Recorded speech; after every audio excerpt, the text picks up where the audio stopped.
창세기 25장에 들어와서는 이제 아브라함 이후의 세대에 대한 설명들이 쭉 나왔어요. 그래서 앞에 부분을 보면 아브라함이 이제 사라가 죽고 난 뒤에 아브라함이 후처를 맞이하고 나서 낳은 이제 아들들의 이제 후손들에 대한 이야기가 나왔습니다. 그리고 그 다음 이야기는 우리가 지난번에 봤던 이야기예요. 아브라함이 여종 하갈을 통하여 낳은 이스마엘의 후손에 대한 이야기가 쭉 나왔고요. 자, 그리고 이제 19절 오늘 말씀서부터는 아브라함이 사라를 통하여 낳은 이삭의 후손들에 대한 이야기가 이제 시작이 되지요. 그래서 22절서부터를 보니까 자, 무슨 내용이 나오냐면 뱃속에 있는 두 아이가 서로 싸우는 거예요. 왜 두 아이가 싸울까 하나님께 기도하여 물었더니 자, 두 아이가 결국 두 국민과 민족이 될 것이다. 그런데 한 민족이 더 강하게 될 거래요. 그리고 마지막 부분에 보니까 큰 자가 어린 자를 어떻게 될 것이다? 섬길 것이다 라고 하나님께서 말씀하시면서 아직 태어나지도 않은 두 쌍둥이가 앞으로 어떻게 살 것인지에 대하여 미리 하나님께서 계획을 말씀하시는 내용이 오늘 말씀의 내용이에요. 그래서 오늘 말씀을 통하여 우리가 또 반드시 또 짚고 넘어가야 할 내용이 뭐냐면 예정에 관련된 내용이거든요. 사실 우리가 6주 전에 이 내용을 함께 짚어보기는 했는데 자, 오늘 말씀은 이 예정에 관련해서 우리가 신앙적으로 어떤 마음과 어떤 태도를 가지며 살아야 하는지에 대하여 우리가 하나님의 음성을 들을 수 있는 저와 여러분들 되시길 주님의 이름으로 축원합니다. 자, 먼저 1번 같이 한번 읽어볼게요. 다 같이 시작. 믿고 맡기는 것과 책임을 회피하는 것은 다른 것이다. 자, 6주 전에 제가 이 예정에 대하여 정의를 내렸던 적이 있었는데 여러분 기억하실는지 모르겠는데 자, 위에 있는 거 한번 읽어볼게요. 다 같이 시작. 예정은 하나님의 예비하심과 우리의 신앙적 반응의 만남이다. 자, 이렇게 정의를 드렸었습니다. 사실 예정은 운명과는 다른 거예요. 이미 정해져 버려서 어떻게 할 수 없는 운명적인 것과는 다른 개념이다라고 말씀을 드리면서 자, 하나님의 계획과 예비하심이 있고 그에 따르는 누군가의 신앙적 반응이 서로 만나는 것이 곧 예정이다라고 말씀을 드린 바가 있습니다. 기억나시죠? 그러면 중요한 건 뭐냐? 자, 이 예정론에 의하여 우리가 생각해야 돼요. 자, 하나님께서 이미 계획하시고 예비하셨다라고 한다면 그러니까 뭐 하나님께서 알아서 다 하시겠지 라고 하는 마음을 가지고 아무것도 안 하고 가만히 있으면 돼야 안 돼요. 그러면 안 된다는 얘기가 되는 거예요. 아무리 하나님께서 우리를 위해서 좋은 무엇인가를 예비하셨고 계획하셨더라도 우리가 그에 합당하게 믿음으로 반응해내지 않으면 그건 절대로 내 것으로 누려질 수 있는 것이 아니라는 거예요. 그래서 개인적으로도 마찬가지고 교회적으로도 마찬가지고 하나님께서 여러분들을 위해서 진짜 귀한 것을 준비하시고 예비하신 줄로 믿습니다. 그리고 말씀을 통하여서 약속하셨어요. 그러면 정말로 그걸 누리길 원하신다라고 한다면 어떻게든 하나님께서 알아서 하시겠지라고 가만히 앉아있으면 돼야 안 돼요. 안 된다는 얘기예요. 그래서 자, 성경 전체에 흐르고 있는 굉장히 중요한 영적 원리가 있는데 자, 이게 뭐냐면 하나님께서는 계획을 세우시는 분이에요. 우리가 어쩌다 우연히 사라져가는 게 아니에요. 하나님은 계획을 세우시는 분이고 그리고 그 계획을 이루시기 위하여 무엇인가를 예비하십니다. 그리고 예비하신 그 무엇인가에 대하여 하나님은 혼자만 아시는 분이 아니에요. 반드시 그 계획과 예비하심을 누군가에게 말씀하시는 분이에요. 그래서 이걸 전문 용어로 뭐라 그러냐면 계시라고 합니다. 그리고 난 뒤에 그 뜻에 대하여 그 계획에 대하여 들은 자들을 향하여 믿음으로 반응하기를 기대하시고 기다리고 계세요. 마치 하나님께서 이사야를 만나셨을 때 하셨던 말씀처럼 이사야서 6장 8절의 말씀을 보면 내가 누구를 보내며 누가 우리를 위하여 갈꼬? 라고 말씀하세요. 여러분, 하나님께서는 이사야를 쓰실 계획을 갖고 계세요. 그리고 이사야가 선지자로서 쓰여질 수 있도록을 위해서 많은 것을 준비하셨어요. 근데 이사야와 함께 이야기를 하실 때 뭐라고 말씀하시냐면 내가 누구를 보내며 누가 우리를 위하여 갈꼬? 여러분, 이거 누구에게 하시는 말씀이에요? 여러분, 이게 누구에게 하시는 말씀이에요? 여러분, 이건 이사야에게 하시는 말씀이에요. 근데 너무 신기한 게 뭐냐면 그 공간 안에는 하나님하고 이사야 둘밖에 없습니다. 근데 하나님이 마치 다른 누군가가 있는 것처럼 굉장히 소심하게 말씀하시는 거예요. 내가 누구를 보내며 누가 우리를 위하여 갈꼬? 여러분, 이 표현은 이 이야기를 듣고 있는 이사야가 어떻게 하길 바라는 거예요. 네, 제가 가겠습니다 라고 순종함으로 믿음으로 반응하기를 하나님 기대하시면서 이런 말씀을 하고 계시는 거예요. 여러분, 이 말씀을 이사야에게만 하시는 게 아니라 여러분, 우리에게도 동일하게 하고 계시는 줄로 믿습니다. 우리를 축복하시기 위해서, 우리 교회를 축복하시고 하기 위해서 어마어마한 것들을 준비하시고 계획하셨는데 하나님 말씀하시는 거예요. 그걸 누가 누리길 원하느냐, 그 일을 누가 하길 원하느냐라고 하나님께서 물으시는 거예요. 근데 거기에서 우리가 아무런 반응도 안 하고 있고 알아서 하나님께서 다 하시겠지라고 손을 놓고 있다라고 한다면 여러분, 그 뜻은 절대 이루어지지 않습니다. 여러분, 하나님께서 여러분들을 부르시고 계시는 줄로 믿습니다.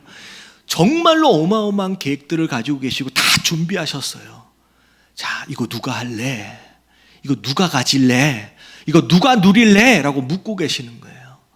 여러분, 여기에서 그냥 하나님 알아서 하시겠지라고 손 놓고 계시지 말고 여러분, 내가 하겠습니다.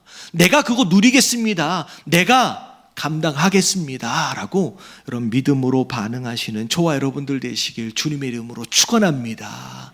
그래서 첫 번째 내용이 뭐냐면 여러분, 믿고 맡기는 것과 책임을 회피하는 것은 다른 이야기예요. 신앙생활 오래 하신 분들일수록 이런 실수합니다. 내가 그 책임을 맡은 자로서 내가 해야 할 일이 있음에도 불구하고 걱정 마, 걱정 마. 다 하나님이 알아서 해. 하나님이 알아서 다 채워주실 것이고 하나님이 다 막아주실 것이고 하나님이 다 지켜주실 것이고. 여러분, 이건 믿음이 아니에요.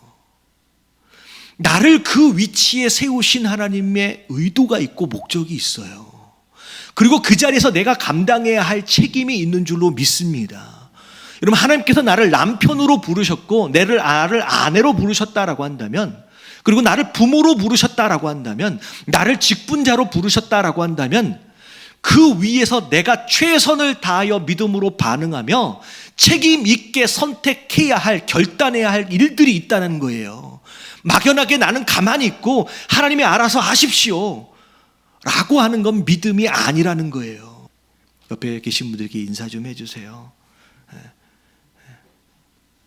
믿음으로 반응해야 합니다. 성경은 그 하나님의 기대에, 그 하나님의 기다림에 믿음으로 반응한 사람들의 이야기예요. 우리가 그런 사람들 되어지시길 주님의 이름으로 축원합니다. 자, 두 번째 2번 같이 한번 읽어볼게요. 다 같이 시작. 그럼에도 불구하고 우리는 어떤 행위에 대하여도 자랑할 수 없다. 믿음으로 반응해야만 뜻이 이루어진다라고 얘기하니까 거꾸로 그래도 내가 뭔가를 했으니까 구원을 받았고 내가 뭔가를 했으니까 이루어졌겠구나 라고 거꾸로 생각할 수도 있더라는 거예요. 근데 자, 오늘 본문 이 말씀을 신약에 보면 로마서에 굉장히 새롭게 해석을 하고 있는 것을 우리가 발견하게 되는데, 자, 로마서 9장 10절부터 11절까지 말씀 쭉 읽어볼게요. 시작. 이뿐 아니라 또한 리브가가 우리 조상 이삭 한 사람으로 말미암아 잉태하였는데 그 자식들이 아직 나지도 아니하고 무슨 선이나 악을 행하지 아니한 때에 택하심을 따라 되는 하나님의 뜻이 행위로 말미암지 않고 오직 부르시는 이에게로 말미암아 서게 하려 하사.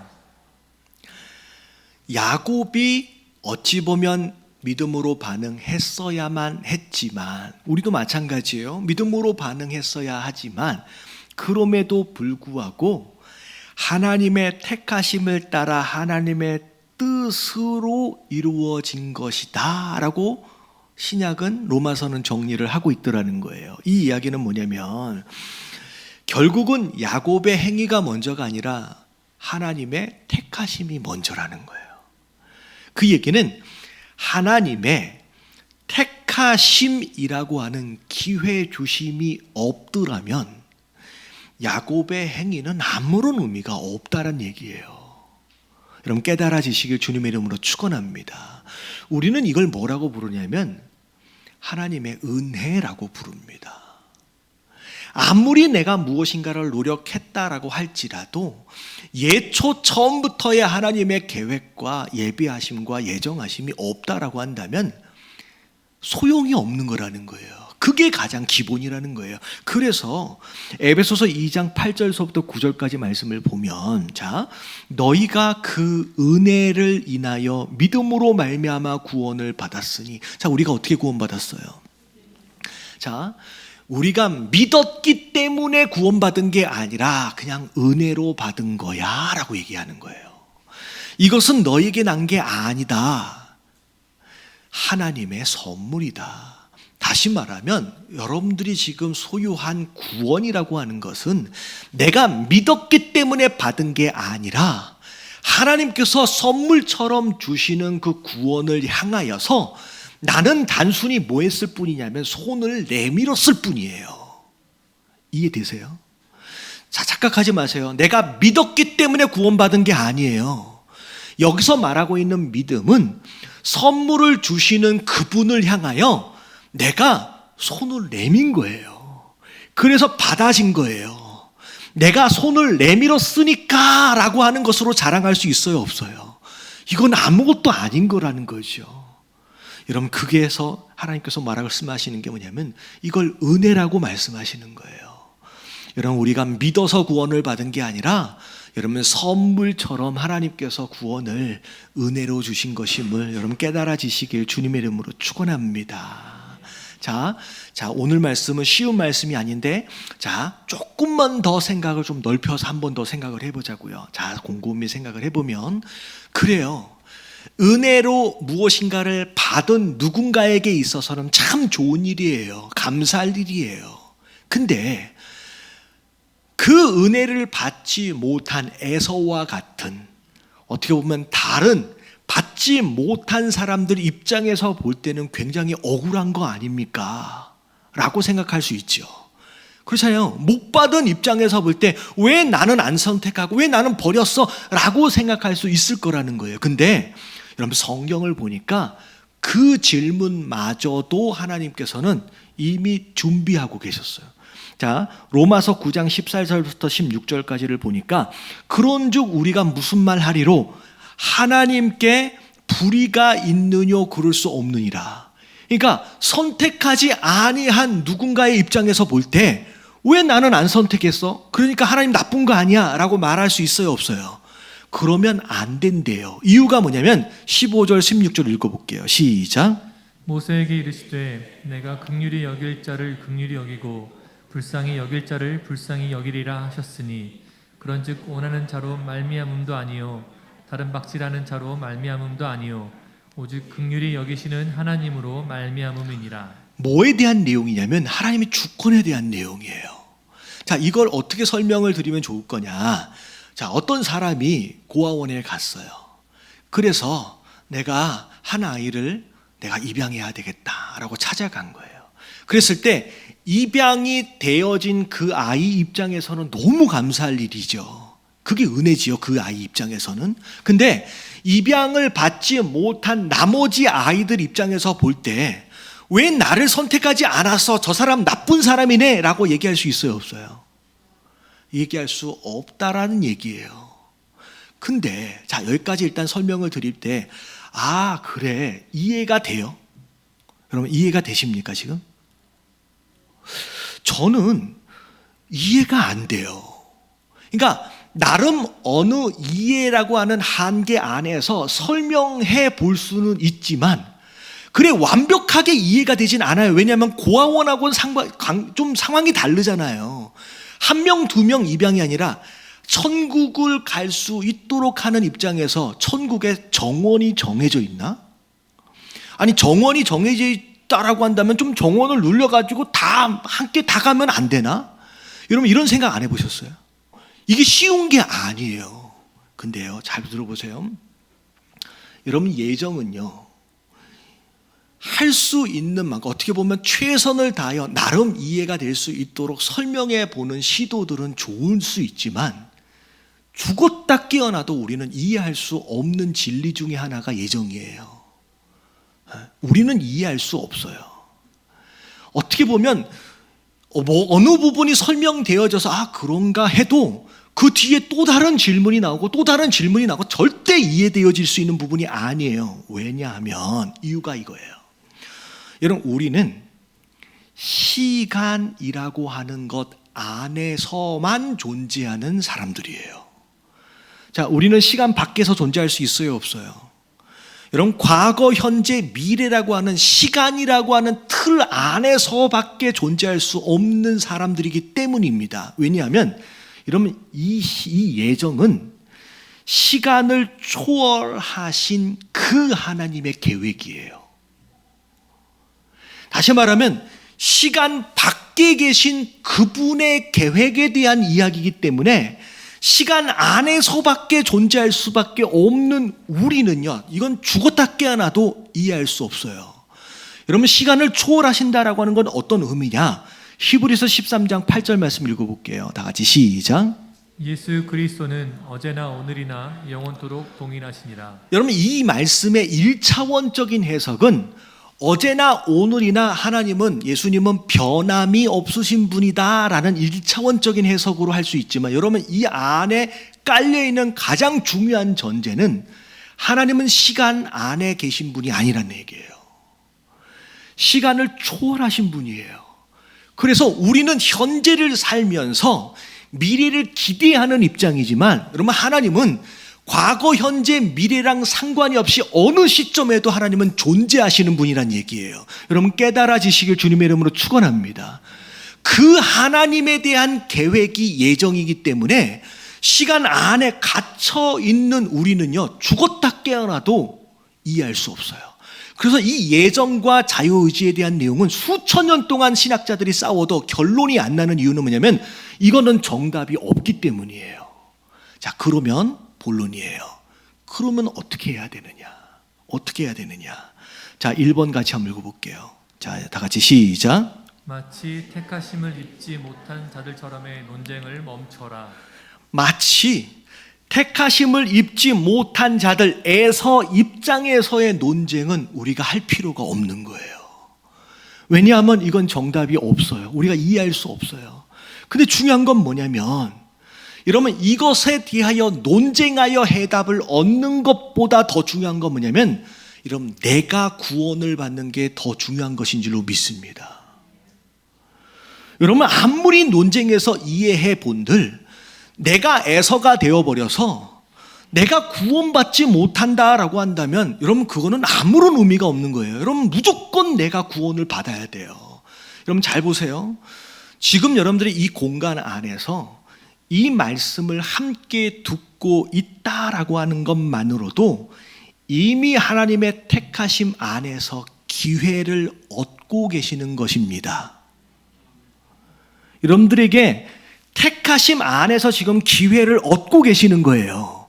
여러분 이 기회를 절대 놓치지 마시길 주님의 이름으로 축원합니다.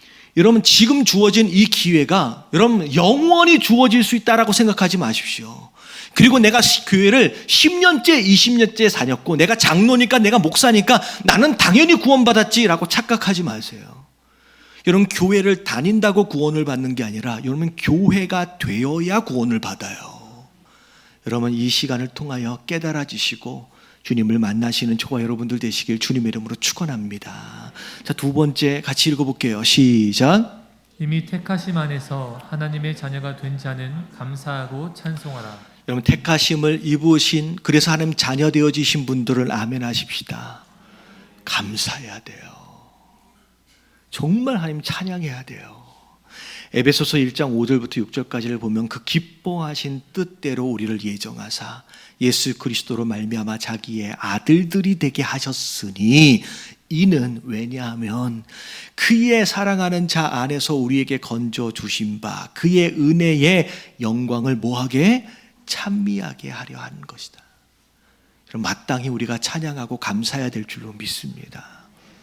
예전에 어떤 목사님이 미국에서 어떤 경험을 하셨냐면, 그 미국에 보면 불법 체류자들이 되게 많아요.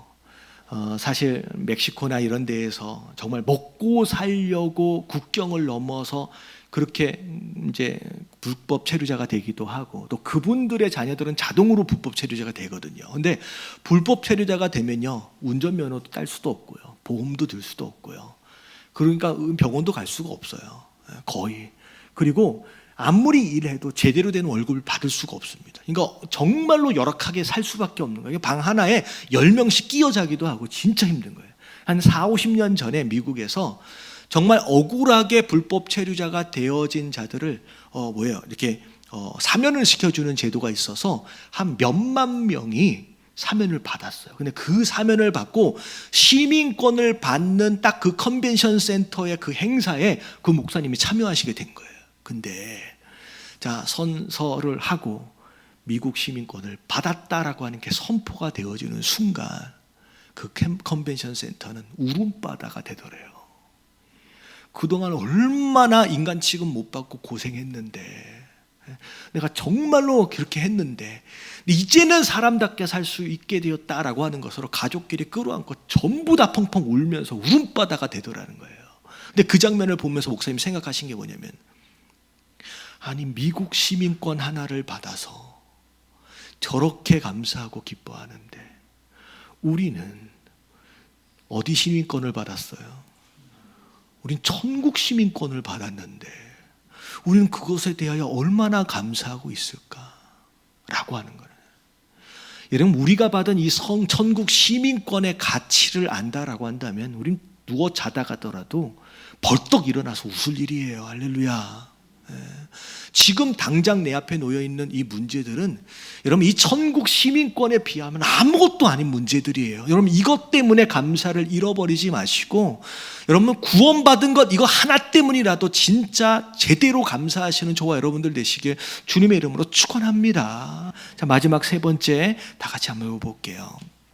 시작. 우리를 택하신 하나님의 의도와 목적이 있음을 기억하라. 자, 마지막 구절입니다. 데살로니가전서 1장 3절부터 4절까지 다 같이 시작. 너희의 믿음의 역사와 사랑의 수고와 우리 주 예수 그리스도에 대한 소망의 인내를 우리 하나님 아버지 앞에서 쉬지 않고 기억하느니, 하나님의 사랑하심을 받은 형제들아 너희를 택하심을 아노라. 나 같은 사람을 택하셔서 나를 구원하셔서 너무 감사합니다로 끝날 게 아니라, 자, 4절부터를 해석하면 택하신 자들에게 하나님의 또 다른 기대가 있다는 거예요. 자, 3절서부터를 보니까 너희의 믿음의 역사, 다시 말하면 우리가 택하심을 입은 자로서 믿음으로 해야 할 일이 있는 줄로 믿습니다. 사랑의 수고라는 것은 서로 사랑하기 위하여 해야 할 수고로움이 있다는 얘기예요. 소망의 인내라고 하는 것은 장차 주실 상급을 위해 참고 견뎌야 할 과정이 우리 안에 있다라는 거예요.